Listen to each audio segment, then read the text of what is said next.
Good afternoon, everyone, and welcome to Livestream with me, Dr. Aparajita Jirigunta. Um, I am, and you can hear my daughter screaming in the background, and that's okay because I'm working from home, and this is our reality. Um, for those who are joining in later, and if this is your first time joining us, welcome, or joining me on this journey, welcome. I do live streams every Monday and Friday, and generally Mondays are Manifestation Mondays and Fridays are Focus Fridays. Today's live stream, I want to take the time to reclaim my cultural identity and talk to you about the hidden harms of cultural appropriation. There is a very big reason I am wearing my bindi today, and I'm going to get into that. And I'm also going to get into exactly how many people still continue to culturally appropriate, and how that cultural appropriation harms all of us, not just the people that we're appropriating from, but really from all of us. So at the end of the day, my ask is that if you like this, or if you find this content valuable, or you think you may know people who may benefit from this, please share this content, because the idea is for us to be able to have these conversations together, and to be able to collectively evolve, learn, and grow so that we can be better and do better in terms of equity and inclusion in society, and also in terms of whole person leadership development.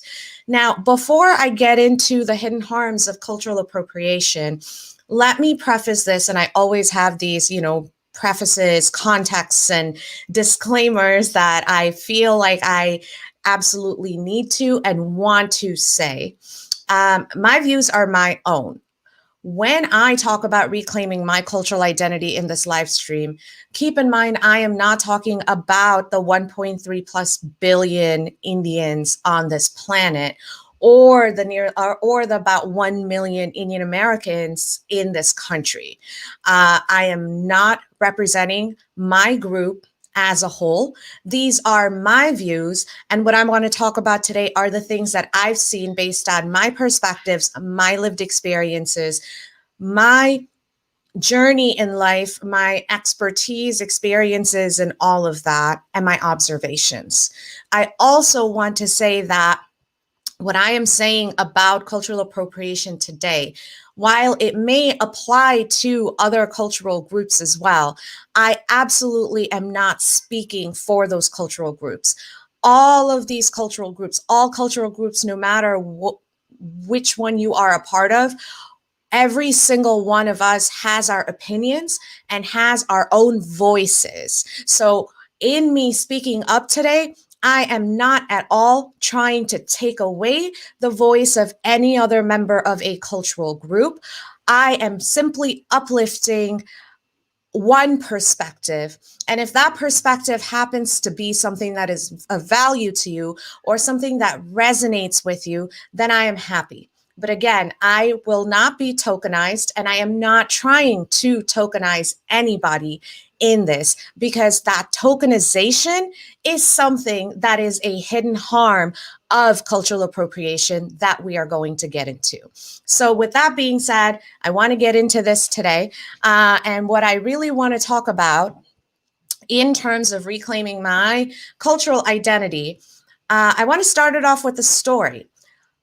And this story is why this concept of cultural appropriation has been on my mind for many years. It is something that I talk about extensively in my conversations with other people, especially in my conversations with other coaches, consultants, strategists, and business owners, and as well as corporate professionals. Cultural appropriation is something that, at the end of the day, the hidden traits of cultural appropriation are so harmful that they are actually preventing you from being an inclusive leader. They're preventing you from being an intentional ally, and they're preventing you from being an intentional advocate for those historically marginalized voices that need to be uplifted. Because when you culturally appropriate, you are not giving those voices the power. You are actually taking away their power by claiming something that you should not be claiming as your own. What do I mean by that? And this is where my story comes in. So lately, I have seen a lot of coaches and consultants and people who are changing their names to Indian names, or who are being given Indian names. And I don't mean Native American indigenous peoples. I mean Indian as in from the subcontinent of India. Now, in my experience, many of these have been Hindu names. By no means am I wanting to sit here and talk about Hinduism and how, what it takes to be a Hindu, because that's a whole hornet's nest right there.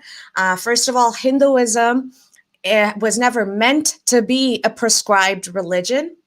Hinduism, as we know it as a religion today, is the corrupted form of an ancient lifestyle practice called the Sanatana Dharma.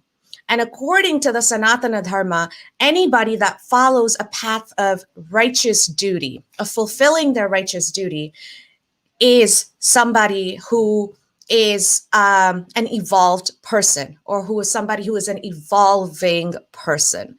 Sanatana Dharma literally means perpetual duty and growth in that perpetual duty. So the Sanatana Dharma lifestyle of ancient India was really about all people. But over time, that got corrupted into this religion that we now call Hinduism. Even within that, Hinduism is not a religion that does conversions. You can't, if you want to be a Hindu, that's all it takes. If you want to be a Hindu, you're a Hindu. Am I a Hindu? I'm not, yes and no, in terms of, again, I don't practice the necessary prescriptive aspects of this corrupted religion, and following the Sanatana Dharma, that path of righteous duty, day in and day out, 24 hours a day, is incredibly hard. So do I try to be a good person? Yes, absolutely. And that's what I'm going to say about that. Cultural appropriation, though, is not just about the religion. When, the Hindu religion, even though it's been corrupted, or Sanatana Dharma, if you want to call it that, is one part of the Indian culture. It is one part of the Indian diasporic culture. When you take on these names, when people are changing their names, because, and let me be very clear, in my experience, many of these name changes have happened in spaces where people claim to be yogis, yoga teachers, or energy healers. And they just change their name to something Indian. They change their name to something Hindu, except they can't even pronounce it properly. So one, how are you going to take on something if you can't pronounce it properly? If you decide to pronounce it however you want to, and not the way in which it is said, because according, again, to the ancient Sanatana Dharma and the ancient culture and the ancient way of this lifestyle, names and the way they are pronounced have an immense amount of power. My name is Aparajita. My name is something that is the name of every single god and goddess in our 3 million plus pantheon. At the end of the day, we are still a monotheistic culture, though. And that's another, again, whole another topic to get into. So I won't do that. But my name is Aparajita. And that's how it's pronounced, Aparajita. It means somebody who can never be defeated or conquered.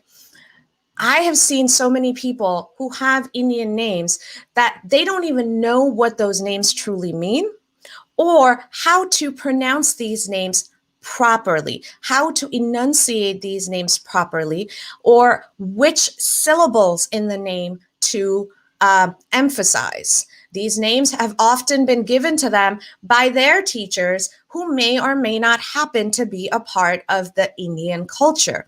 Either way, if you are taking on a name and if you don't practice or adhere to the norms, customs, and traditions and beliefs of that culture, you are appropriating. And this is why I say that you are appropriating, because my name, with my skin tone and with my lived experiences, gets my resume rejected in the corporate environment, gets people to not want to talk to me in various work situations because I have a heavy name. I have a complicated name. So how can somebody come in?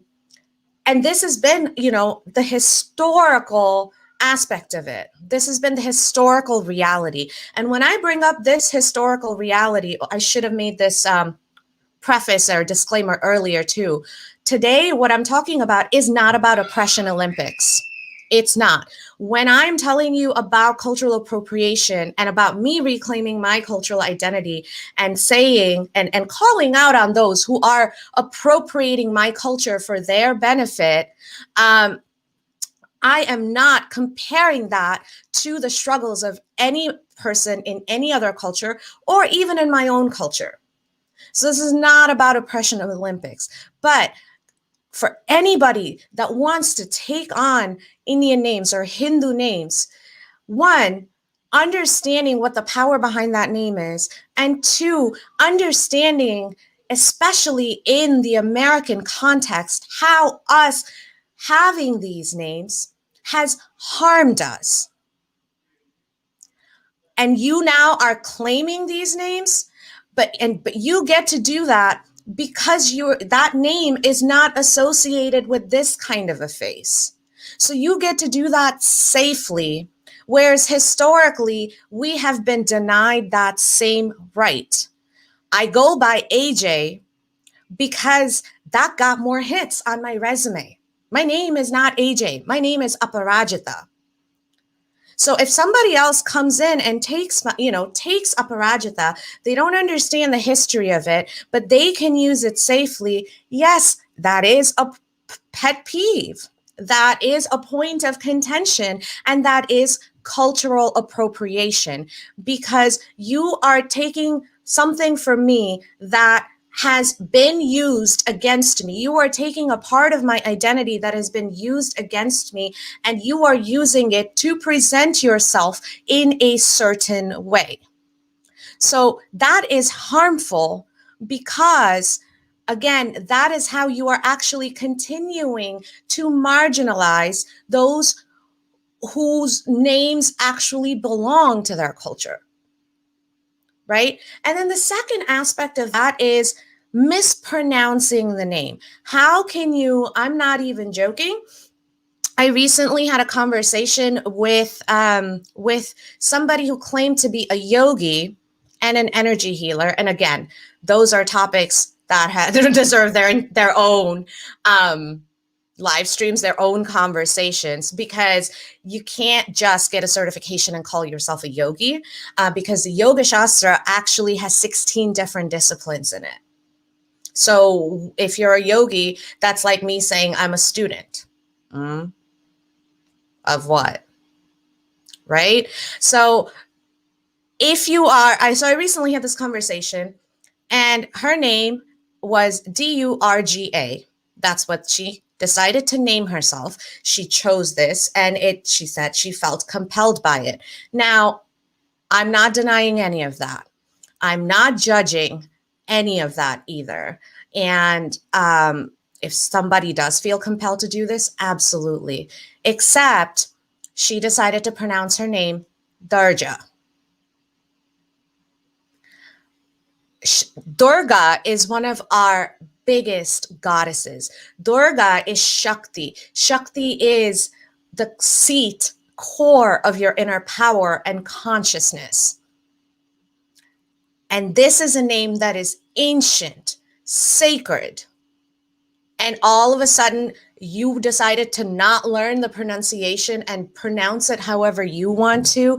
But at the same time, for those of us who come from this culture, who have these names like Durga, like Aparajita, like Saraswati, like Shivani, like Sri Lakshmi, we've had to abbreviate our names or make them lighter so that other people can pronounce them. We don't get to claim our names, but all of a sudden you are claiming our name. That is cultural appropriation.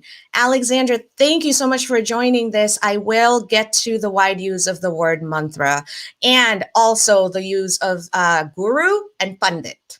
Those are also three things that I'm going to be talking about.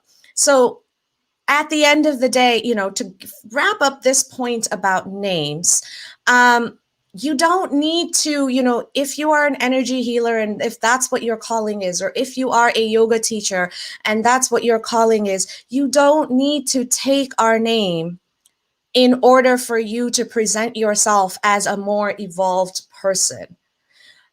Our names are a part of our identity. If you want a Hindu name to be a part of your identity, walk the walk with us.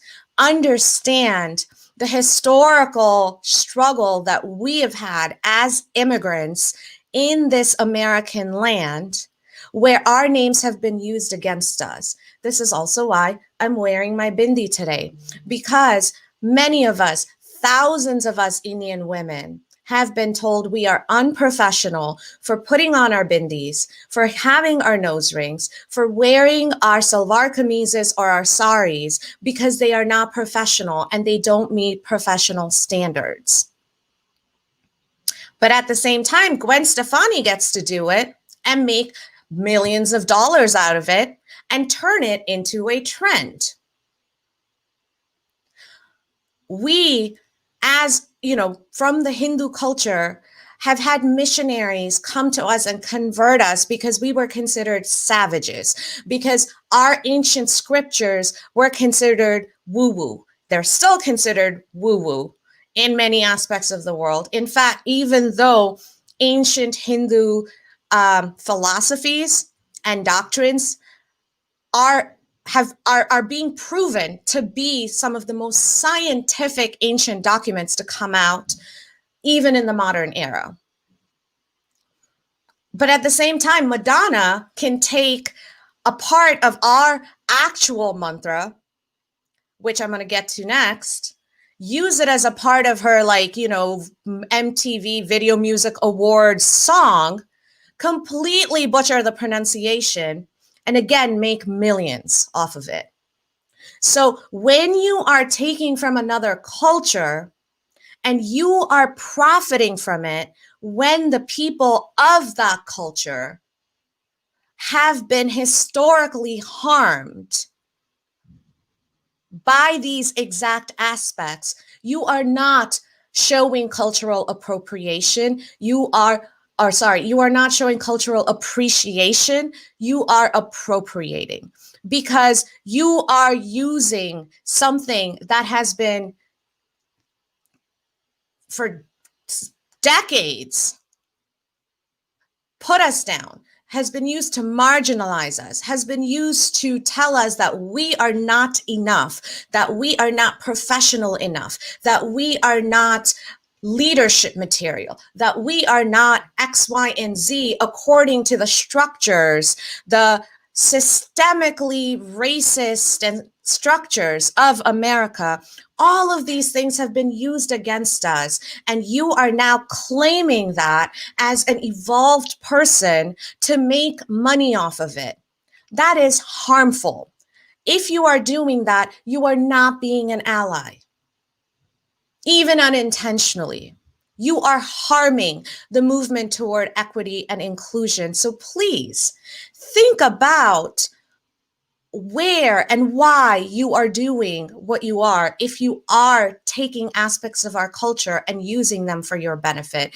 And think about the impact of that outside of your monetary requirements, outside of your income goals, outside of all of that. If you truly want to appreciate a culture, here's the thing for, yoga teachers. Why don't you bring in an Indian yoga teacher with an Indian name and let her claim her name and let her claim her heritage in your space? Why don't you amplify her voice or his voice or their voice? Why don't you bring in an Indian energy healer who has studied and has had the lived experiences of what chakras are, of what energy modes are in our body, of nadis, of granthis, of the bijaksharas that again get mispronounced? Why don't you bring somebody like that in and amplify their voice and show your appreciation for the culture in that way? Or even if you are taking, on these names, or if you are taking on these traits that are an indelible, inherent, innate part of my cultural identity, at least give credit of where you learned this. That this is not just some woo-woo stuff that came up in one of your visualizations, that you didn't discover this. That is the difference between cultural appreciation and appropriation. And I know tons of people who show cultural appreciation in this same space. For instance, one of my dear friends and energy healers, Maggie Griffin, she talks about chakras, but she doesn't claim this to be any of her work. She doesn't need an Indian name to do this work. She empowers you to go on this journey while telling you where this stuff comes from. Another dear friend of mine, Brenda Williams, Coach Brenda Williams, who is an empath and visionary coach. She fully owns and gives credit where it's due when she talks about chakras, and when she talks about energy, when she talks about, the different chakras in your body. One of my cousins runs a Bollywood dance class. This Bollywood dance class has a ton of non-Indian people who appreciate her sharing her culture with them. They don't take it and make it, claim it to be their own. Even at parties when they wear Indian outfits, which a lot of my friends have worn Indian outfits for my engagement, for my weddings, for all of my parties. They understand that this is an important aspect of me when in the way I express my culture, and that I am sharing that. Syed Alam, by that logic, everyone should credit to white Americans with the mention of airplanes. Airplane is a product that was not built by a single person or a culture. It is a scientific product, whereas what I am talking about are aspects of cultural identity. So that is the difference. And if you agree with it, great. If you don't, that's okay too. What I am saying is that when you take things from other cultures to your own benefit and you want to monetize it, give credit where credit is due. Don't plagiarize. When I get on an airplane, to use this great airplane example, I don't claim that this airplane experience is mine, or I don't claim that I had anything to do with an airplane flying safely. That credit goes to the manufacturer of the airplane, as well as the pilots who are flying the airplane, as well as the stewardesses, the attendants who are taking care of the passengers on the airplane. So I don't claim to have any ownership of that experience other than my own body in my own seat. Do I not appreciate airplanes? No, not at all. I mean, that's not even the truth, because of course I appreciate airplanes. Of course I appreciate the safety. Of course I appreciate the experience. But getting back to the idea of mantra and the idea of pandit and the idea of guru, historically, and going back to ancient India again, mantra is something that is just really powerful. Mantra is an affirmation of sorts that has power behind it, right? And it is a vehicle. It is a vehicle of your heart and mind to manifest, using your power, using your inner power to manifest what you want into reality. Now, traditional Sanskrit mantras were constructed specifically in certain ways so that their pronunciation and so that their enunciation and all of that is incredibly important. Because if you don't put the right kind of energy into pronouncing these syllables in the way that they're meant to pronounce, you're just saying words.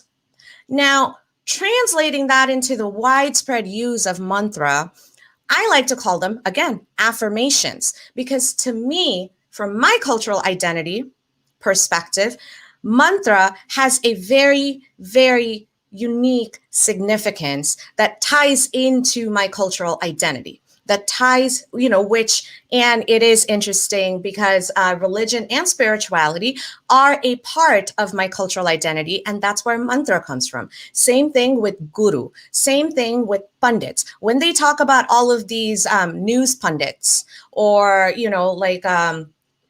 commentators, and they call them like political pundits or social pundits or sports pundits or whatever.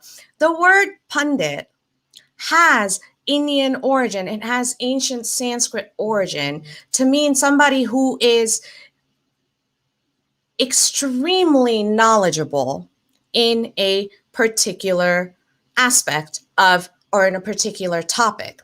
Now, is it wrong to call somebody a pundit? No. Where this is coming into, where this goes into the realm of cultural appropriation again, is that these words historically, again, have been used to marginalize certain types of people. They have been historically been used to minimize the power and the agency of certain groups of people. That is their history. So if you are going to claim that, understand that history, appreciate that history. And it does boil down to, a large part of it does boil down to, do you need to use that exact word? Do you need to use the word mantra when you are talking about an affirmation? When you are talking about a manifestation? Is mantra the only word there that you can use? Or are you using it to make a certain type of point? Right? This is what I mean by cultural appropriation. I am getting a little bit distracted by the comments, but that's awesome. I'm so glad these comments are here. I will respond to all of them. At the end of the day, here is the harm of culturally appropriating versus culturally appreciating. Representation from these cultures matters. Historically, it has not mattered. And that representation has to come up for equity and for inclusion.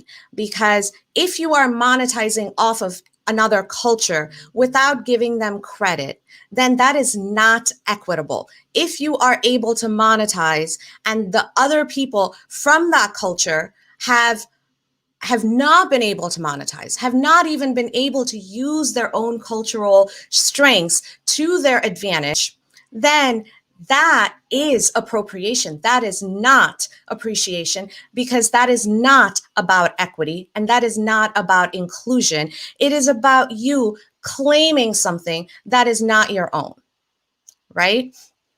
So now I'm going to get to these questions before I go. Alexandra, again, thank you so much for being here. And like I said, the wide use of the word mantra, it is so widely used right now. And truly speaking, I am not a guru of that. I am not, I study Vedanta, as a student.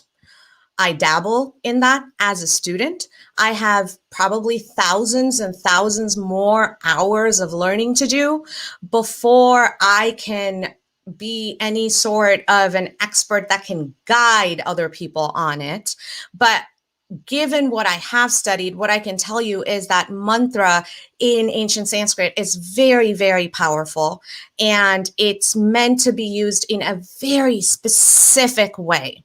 So the widespread use of this word mantra is problematic depending on the context, depending on how it's being used, depending on why it's being used, and depending on what it is being used for. And I'll go back to what I said just a little bit ago. If there are other words you can use instead of mantra to make your point, then why not use them? Or if you want to take the time to learn what mantras truly mean and what the inherent power of a well-built mantra truly is, then that is a great way for you to show your appreciation too, by learning the depths of that aspect of that culture, right? So that's my comment on mantra.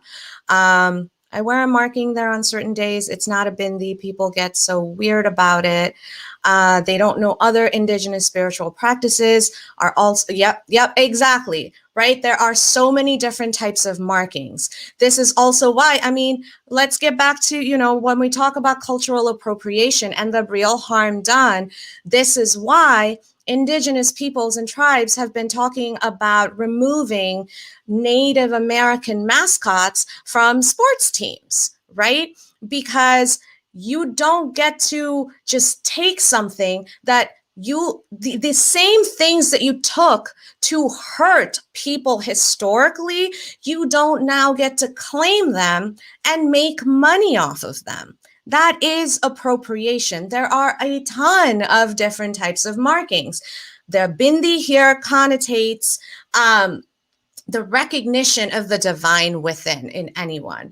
There's mehendi, which is, from the mehendi in the Middle East, mehendi in India, mehendi in Morocco. There are different applications of it. There are different ways to even create the henna pastes that are made. There are different colors. There are different designs. For instance, in the Islamic culture, they tend to, which is, again, I'm not a mehendi expert, little bit based on what I know, and I'm not taking credit for any of this. What I do know is that Islamic henna or Arabic henna designs are more nature-based, because in the Islamic culture, you don't want to represent faces. That's what I've been taught. And that's what I've also seen in my experience of living in India and living here in the US and being somebody that has this dual cultural identity.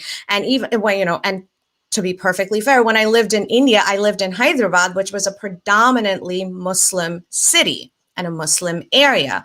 And I went to a Muslim school. So based on all of that, we know, I do know that henna has so many different ways of preparing it, so many different meanings behind the designs, and so many different ways of applying it.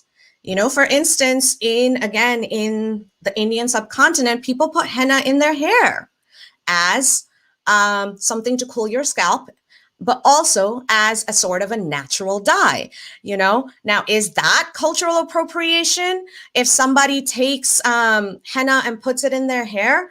No, But if somebody claims that they somehow discovered this and they are using that to monetize it as them being the inventor, then yes, there is a problem with that, because you're taking something that's not your own and claiming that it is your own.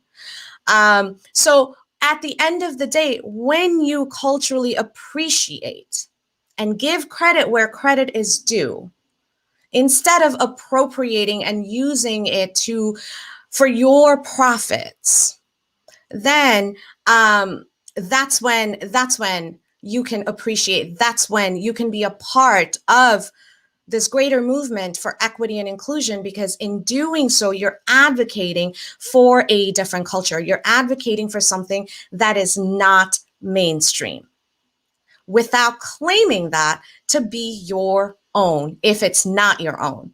Now, for me, yes, I do claim the bindi to be a part of my cultural identity, because that's how I grew up. That's how I was raised. That's the family I was raised in. And that was a part of my entire ancestral heritage. So that is why the bindi is a part of my cultural identity. And again, to go back to the very first thing that I said before I dug into all of this, these are my perspectives. When I'm talking about these perspectives, I am not in any way generalizing this to the 1.3 billion Indians that are on this planet, or even to the million or so Indian Americans that are in this country. These are my perspectives based on my experiences and what I've seen in the spaces that I've been a part of, and also based on my understanding of how these exact things have been used to reduce our power in the past, and are now being used for monetary gain and profits, without necessarily amplifying the same voices that have been historically marginalized. So if you are doing these practices, then all I'm saying is you can still be a part of a greater movement for equity and inclusion. You have the privilege to be able to use these. Now, how do you get to channel that privilege to amplify the voices from that culture that you are taking from, right? Because all of us have privilege in some way, shape, or form. As an Indian American who's supposed to be, a part of this overall affluent group of people, I have certain privileges in my life. How do I choose to use my privileges to improve equity and inclusion for those who don't have the same privileges that I do? That's intentional allyship. That's advocating for somebody. That's promoting equity and inclusion in an authentic way to amplify the voices of those whose voices need to be amplified. Right? And this is why representation matters. This is why representation in these spaces matters. This is why I said, if you do want to change your name, great, learn about it, represent it well, or bring in somebody from the culture who can represent it authentically and uplift them, amplify their voice. But at the end of the day, and this is something I'm going to leave this with, at the end of the day, if you are taking something that has been used to historically hurt others, and I'm going to give you an example outside of the Indian culture right now, like Rachel Dolezal, somebody who claimed to be Black for her own benefit, while completely not, everyone, well, I shouldn't say everyone, while completely putting aside the historical oppression and marginalization of Black communities, members of Black communities whose entire cultural heritages got erased because of slavery. And then just taking on that identity and benefiting from it. If you don't see a problem with that, I would highly encourage you to check your perspective and see what's missing. check the lens through which you are viewing these and see how you can evolve that lens to understand that what you're doing has historically hurt so many other people. And now you're using it for your benefit. It's the same thing as the other story that came out about the other academic person. I don't remember her name off the top of my head, but the other academic person who claimed to be to be a member of the Black community to get scholarships.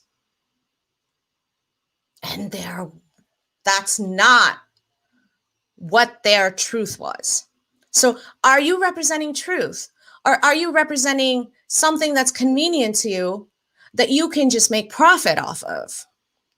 That really is a difference between cultural appreciation and cultural appropriation. And if you are appropriating, then you are doing more harm than you realize, because you are, while lifting yourself up, continuing to perpetuate the same stuff that has put other people down historically. You are not doing anything to uplift those voices. You are not doing anything to amplify the truth of these cultures. You are not doing anything to help these people in these communities reclaim the power that they've had, that because of existing structures, it feels like, this power has been taken away. Right? And in some cases it was. Again, historically it was. So these are the historical facts, whether you like it or not, whether you think I'm playing the victim card or not, whether you think anybody else is on this, live stream with me or not, that's not on me. That's your perspective. And I invite you to sit with that and reflect on it. That's about it for me. I'll be back on Friday. Bye.